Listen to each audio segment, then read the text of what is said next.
vi unos datos muy interesantes que publicó en su página la Oficina de Estadísticas del Transporte de Estados Unidos y vi un dato que me llamó mucho la atención. El transporte de carga entre México y Estados Unidos llegó a los 73,000 millones de dólares en junio. Es un diablal de dinero, 73 millones de dólares. Pero lo que me llamó la atención es que esta cantidad es un poco más del 4% arriba de junio del año pasado. En mayo fueron 74,500 millones de dólares, 2% más que en mayo del año pasado. Y durante el primer semestre de 2025, las exportaciones de México a Estados Unidos llegaron a ser 264,400 millones de dólares, que es poco más del 6% que en el primer semestre del año pasado. El superávit comercial de México hoy llega a poco más de 96,000 millones, que es casi 17% más que el año pasado. Donald Trump y sus aranceles era para que esto no ocurriera, y está ocurriendo. Pero entonces yo me pregunto, a ver, con estos números, ¿por qué la economía del país no está creciendo? Nos da el indicador oportuno de la actividad económica del INEGI, nos dice, y es un dato que manejé ayer, en julio la economía apenas creció 0,1% anual, y en junio la economía cayó 0,1% frente a mayo. Como que son dos países, ¿no? Aquí hay algo raro. Entonces digo, ¿qué está ocurriendo? Somos una potencia exportadora y una mediocridad económica interna. Somos el principal socio comercial de Estados Unidos y tenemos un montón de pobres. Sí, ya sé que son menos, pero tenemos la tercera parte de la gente que trabaja no gana ni el salario mínimo. Tenemos que casi el 55% de la gente está en la economía informal. ¿Quién se está beneficiando entonces de este superávit comercial? Pues el Bajío, el norte del país, empresas generalmente transnacionales o transnacionales que se asociaron con empresas mexicanas o empresas mexicanas de las más grandototas que han sabido aprovechar esto. Si el nearshoring no es lo que esperábamos, pero entre que son manzanas o peras, sí están llegando empresas a México para aprovechar la cercanía, la mano de obra más barata, etcétera, etcétera, lo que hemos platicado. Y digo, ¿qué va a hacer el país? ¿Cómo puede el país revertir esto? Y por más que lo hemos platicado y dices, bueno, ¿qué se va a hacer? Y no veo solución a corto plazo. Sí veo estos dos Méxicos, la potencia exportadora y el país de malos sueldos, de trabajos mediocres, de economía informal mayoritaria. Y no sé si ustedes, porque con toda la gente que dice, bueno, una solución a corto plazo, pues como que no existe. A mediano plazo, tal vez. A largo plazo, pues tal vez también. Pero sí son datos que te tienen que obligar a reflexionar que algo no está bien con el esquema económico nacional. Sí. Tú dices, son los datos del primer semestre, pero son los datos de los últimos 25 años. Efectivamente, México es una potencia exportadora. No terminamos de creérnosla en todo lo que significa. Ganarle en el mercado de Estados Unidos a China y a Canadá. Alguien podría decir, hombre, es la cercanía geográfica. A China, digo. Pero efectivamente hay una realidad de quien exporta y hay una realidad de quien vive en la otra parte de México, o si me apuras, de otras partes.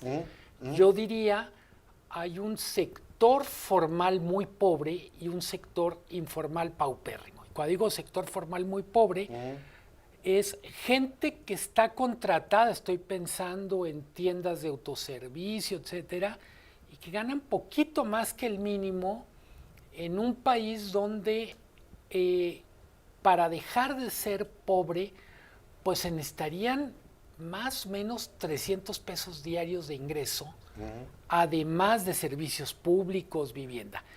No hay solución de corto plazo. También no todos los que están en el sector exportador están bien, y me explico. una de las quejas de Estados Unidos que se ha ido corrigiendo poco a poco es que México compite y ganó terreno con salarios bajos. Claro. El famoso dumping laboral. Entonces, alguien podrá decir, alguien que nos está escuchando, efectivamente yo trabajo en una empresa que exporta millones de dólares, pero yo gano muy poquito dinero, literalmente, no me alcanza a salpicar lo que mi empresa Porque gana. fueron tratados comerciales mal diseñados y mal aprobados. Yo tuve pleitos con el gobierno de Salinas, porque yo dije, este tratado no mejora la realidad del trabajador mexicano. ¿Se acuerdan? Decía, se van a crear 1 millón de empleos al año, y va a mejorar la calidad. Y yo dije, mangos, porque si analizabas el tratado, no tenía nada que ver con ingresos, ni con sueldos, ni con movilidad de trabajadores, ni con respeto a derechos laborales, etcétera, etcétera. Salinas y sus sucesores negociaron un tratado, pues, para vender mano de obra barata y de paso quebrar a parte del agro mexicano, porque también entraron las exportaciones agrícolas de Estados Unidos, bien requete subsidiadas, pero eso no lo dicen los gringos, ¿no? Entonces sí lo veo muy complicado y siento que el mismo TEMEC no ha contribuido a mejorar los ingresos. Hay un capítulo en el TEMEC que para ciertas industrias tienen que ser sueldos competitivos, etcétera, etcétera, pues que no se ha cumplido mucho. Estados Unidos ha levantado controversias y las ha ganado precisamente por eso, ¿no, Juan? Oye, quizá vale la pena volver a poner en la mesa lo que se ha planteado muchas veces de una reforma fiscal progresiva y redistributiva.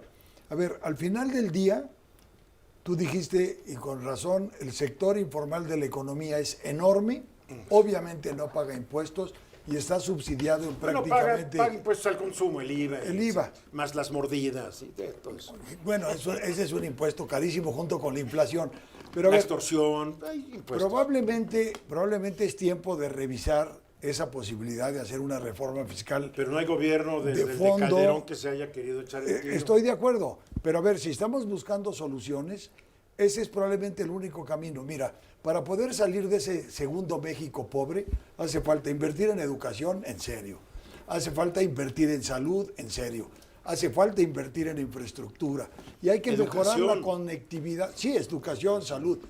Y mejorar toda la conexión del sur-sureste mexicano, que algo se ha avanzado, entre otras cosas, con el transísmico, para crear nuevos polos de bienestar, como les llaman ahora, para jalar inversión para allá y mejorar las condiciones del sureste mexicano. En cada sexenio han dicho que van a hacer lo mismo, Sí. polos de desarrollo. A ver, Estados Unidos dice que competimos deslealmente por los sueldos, pero yo podría decir otra cosa. Estados Unidos compite deslealmente porque el impuesto a la renta para una empresa ya es del 20%, en México es del 35%.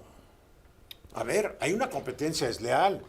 Tal vez la primera reforma sería bajar la tasa del impuesto a la renta para la empresa mexicana para que pudiera generar más ingresos y con esos ingresos, híjole, pero de repente se quedan con los ingresos y ya no los invierten. ¿Qué? Lo que ha sucedido en Estados Unidos. A ver, reforma fiscal se oye muy bien, pero no es solo ingresos públicos, gasto público. El gasto público es muy ineficiente. Sí, pero terrible. Si el tema es pagar más impuestos para que haya más Dos Bocas, para que haya más trenes Viajes bayas, a Tokio. No, yo no, ya estuvo bueno. entonces, parte del asunto es, mucho de la pobreza mexicana tiene que ver con la baja calidad de los servicios públicos. Sí. Escuelas públicas, hospitales públicos, sí. carreteras libres. Es un círculo perverso. Y efectivamente, lo más triste del tema es que sigue siendo actual, sigue siendo vigente. Llevamos 30 años, cuando menos, diciendo por qué hay dos Méxicos y cómo lo resolvemos. Fue un tratado mal diseñado, mal negociado, que enriqueció a un grupo nada más. Y a la gran mayoría pues se la dejó. Y mal acompañado de otras políticas públicas. Además. No todo lo tenía que resolver el tratado. No, claro que no. Pero es la realidad. Vamos a los mensajes.